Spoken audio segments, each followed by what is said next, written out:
And let's switch gears, I guess, a little bit, right? So as a guy, we'll get into kind of what I think a lot of viewers want to know from someone on the inside, right? We're just now getting a taste of the OK, and I know you and I have talked about it a lot. You talked with some of my guys about it a lot of what it's like running an open formula class. And I think the biggest thing that Americans and all of us over here need to understand is kind of what to expect, for example, with the OKN format. Because while it is restricted, and while it is based off of the OK platform with a little bit less things, a little more restriction on who's making the parts, I think is the biggest Hmm. distinction.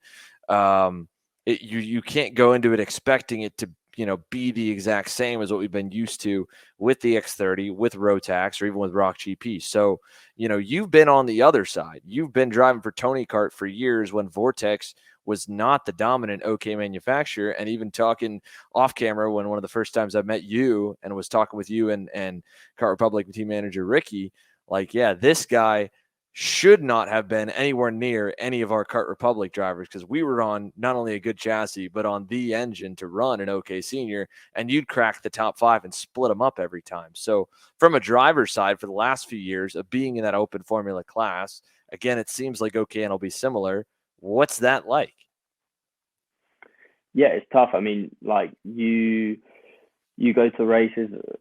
There's four different manufacturers, right? So you've got Iami, Vortex, TM, and Modena. Um, and you go to races, and okay, one might be more powerful than the other or whatever, but also some will work well in certain tracks and not in others. So you go into races sort of not knowing where you're going to be, whether you could be at the top one weekend really competitive and the next one struggling to be in the top 10. It's just the nature of how the engines can be, because they do vary track to track on competitiveness. So that's something to bear in mind for the people doing it. And yeah, it can be tough sometimes. Like you can go 3, 4 races back to back and stuff not quite be good enough. And then you'll go to another race and it will all be fine. So it's a tough class. I mean, some people as well, it's a bit sink or swim with how they get on with the engine. It being direct drive as well is something that not a lot of people would have raced.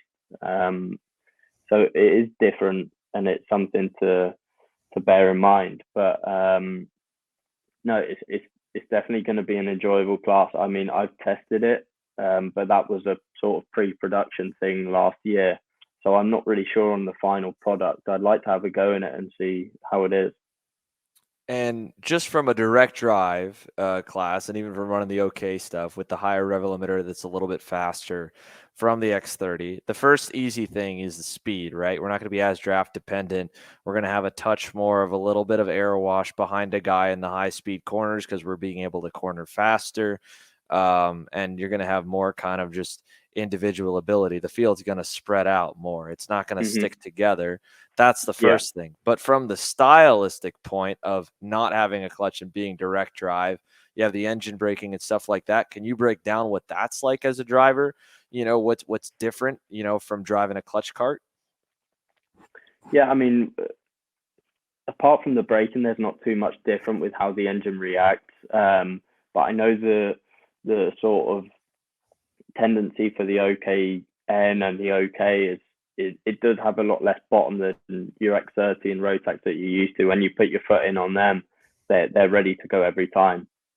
And with the OK, you do have a bit of delay in the bottom. You have to set the carburetor quite rich in the bottom, so that okay, you don't have a lot on when you first go on the power, but then in the middle you'll get a big burst of power, and that's sort of what you're aiming for.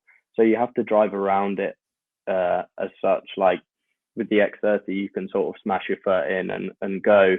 With the OK, you have to think about it a bit more. And okay, the engine might be faster around the lap in one way, but then it might be hard to drive, and you sort of have to drive around that.